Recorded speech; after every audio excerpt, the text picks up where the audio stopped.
تو ان کے لکھنے والوں کو زیادہ سے زیادہ پروموٹ کرنے کی ضرورت ہے، ان کا آگے آنا، ان کو کچھ ایسی مراد دیں، ان کو کچھ ایسی چیزیں دیں اور وہ اپنی قومی ذمہ داری سمجھ کر اس کو قبول کریں اور آگے. ہمیں پتہ ہے ابھی بھی کچھ لکھنے والے جو ہیں وہ شکوہ کرتے ہیں کہ ہم یہ اپنے رسک پر لکھتے ہیں، ان کو کوئی وہ چیز نہیں ہے. آپ نے ادب دوست معاشرہ تشکیل کرنا ہے تو پہلے کم از کم حکومتیں کسی جگہ تو کچھ لیں نا ذمہ داری، تو اسی سے آپ کا معاشرہ تشکیل پائے گا. بالکل ایسے ہی. تو یہ بڑی اچھی اور مؤثر گفتگو ہے اور میرا خیال ہے کہ اس کی ضرورت بھی تھی. جو آج 31 دسمبر کو جو ہے ایک 20 کا سال جو ہے اختتام پذیر جو اپنے ساتھ بہت سارا وہ لے کر آیا تھا، مسائل لے کر آیا تھا، تو ہم اس میں جاننا چاہ رہے تھے کیونکہ ادب سے تعلق ہے، لکھنے لکھانے سے تعلق ہے، تو وہ سارا ہم جاننا چاہتے تھے کہ کیا رجحان رہا. ہمارا یہ جو سال ہے 2020 تھا، تو یہ جو آج کل کرکٹ آئی ہے 2020 یہ بالکل ویسے ہی ثابت ہوا ہے کہ اس میں کوئی پتہ نہیں کس وقت ایک اوور میں 4 وکٹیں گر گئیں یا ایک اوور میں 4 چھکے لگ گئے. تو ایسا ہی ہم نے وہ وقت گزارا ہے 2020 کا. لیکن یہ کہ ہوپفل ہیں کہ یار 21 جو ہے ہمارے لیے خوش بختی کا سال ہو. نئے لمحات، نئے سال، نئی امیدیں لے کر آتے ہیں، اسی کا نام زندگی ہے. اسی کا نام زندگی.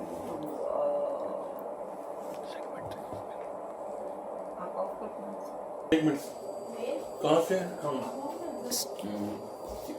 ہو گیا. جی ارشد صاحب کیسے ہیں آپ؟ ٹھیک ہیں، شکر اللہ کا. اچھا ارشد صاحب بتائیے گا کہ آپ نے اپنی کتابوں کے انتصاب جو ہے وہ کیوں لکھی اور کس کے نام لکھی، یہ ترتیب سے بتائیے. اچھا میری تینوں کتابوں کا ایک انتصاب ہے. مزے کی بات، یہ دلچسپ بات ہے. اور تینوں کتابوں کا انتصاب ہے رومیل کے نام. رومیل میرے بڑے بیٹے کا نام ہے. اچھا ایک وقت ایسا تھا، اچھا اس کا انتصاب بھی ایسی ہے کہ رومیل کے نام جس کے دم قدم سے زندگی کا احساس واقعی ہے. اچھا دنیا میں اتار چڑھاؤ آتے ہیں، تو میں یہ سمجھتا ہوں کہ ایک وقت ایسا تھا جب مجھے ہر طرف اندھیرا نظر آ رہا تھا، تو اس وقت میرے بیٹے کا دنیا میں آنا میرے لیے ایک امید کی کرن تھی. تو وہ مجھے آپ یہ سمجھ لیں کہ زندگی کی طرف واپس لانے والا میرا بیٹا تھا. رومیل کا مطلب کیا ہے ہمارے؟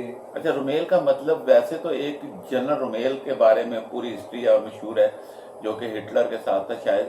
تو وہ ایک بڑا ظالم جنرل تھا. لیکن یہ رومیل واو والا نہیں ہے، یہ رومیل پیش کے ساتھ ہے. یہ اس کا مطلب ہے آرائش والا. آرائش والا، ٹھیک ہے.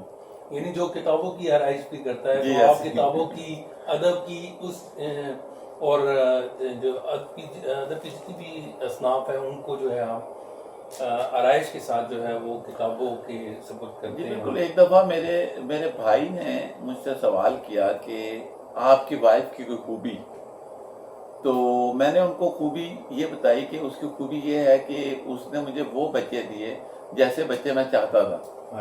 تو ویسی ہی خوبیوں والے، مطلب بچے تو خیر سب کو اچھے لگتے ہیں، اپنے بچے بھی، دوسرے بچے ہوتے ہی پیارے ہیں.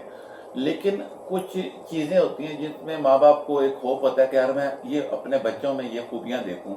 تو الحمدللہ کہ وہ ساری خوبیاں میرے بچوں میں ہیں.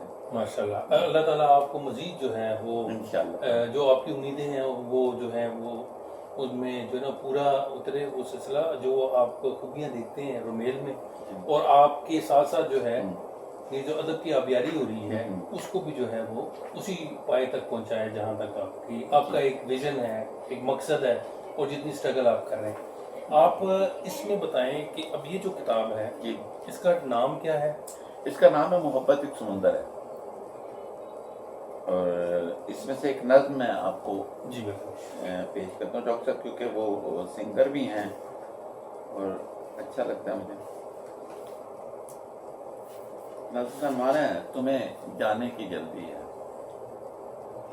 ہمیں جلدی میں چھوڑے جا رہے ہو، تمہیں جانا اجازت ہے، مگر سوچو کبھی جب ہم نہیں ہوں گے تو دل کی بے کلی کس کو بتاؤ گے. کہو جیون کے بے آثار رستوں پر سفر کی گرد جب بینائی کا سورج بجھا دے گی تو پھر کس کو پکارو گے. تمہیں جانے کی جلدی ہے، بدن کو چیرتی تنہائی پر پھیلائے جب ہر ایک سو ہوگی، تو اس لمحے فراز و فیض کی غزلوں پہ کس سے گفتگو ہوگی؟ بہت اچھا. کسے جگجیت کے سسکی بھرے گیتوں میں ڈھونڈو گے؟ واہ جی واہ. کسے پروین کے خوشبو میں ڈوبے شعر تم میسج میں بھیجو گے؟ واہ. کسے گلزار کی الجھی ہوئی نظمیں سناؤ گے؟ واہ. کہو پھر شب گئے منٹوں کے افسانوں پہ کس سے گفتگو ہوگی؟ بہت اچھا. مجھے تنہائی کے صحرا میں تنہا چھوڑ کر آخر تمہیں بھی خوشبوؤں کے دیس جانا ہے، جہاں خوابوں کے جگنو کئی صدیوں سے تمہارے منتظر ہیں. تمہیں کس منہ سے ہم روکیں، مگر جانا کبھی جب ہم نہیں ہوں گے تو اس دنیا کے میلے میں کسے اپنا کہو گے تم، کسے ارشد پکارو گے؟ بیاض دل پہ کس کی سرمئی نظمیں اتارو گے؟ اداسی کے ستارے جب تمہارے چار جانب جھل ملائیں گے، گئے موسم کے بادشے یاد کے صحراؤں میں مٹی اڑائیں گے، تو اس لمحے تمہیں ہم یاد آئیں گے. تمہیں جانے کی جلدی ہے مگر جانا کبھی جب ہم نہیں ہوں گے تو دل کی بے کلی کس کو بتاؤ گے؟ کسے گلزار کی الجھی ہوئی نظمیں سناؤ گے؟ مگر جانا تمہیں جانے کی جلدی ہے. واہ. اچھا یہ جو ہے یہ ایک محبت سمندر یا محبت ایک سمندر ہے. محبت ایک سمندر ہے. اچھا یہ تو آپ نے ایک کتاب، اس کتاب سے جو ہے بھابھی کے لیے کون سی خاص نظم اس کرونا دور میں آپ نے وہ سنائی؟ اچھا یہ بڑا مشکل سوال آپ نے کیا کہ ایسا کبھی بھی نہیں ہوتا. اصل میں شاعری دو قسم کی ہوتی ہے، ایک مشاہداتی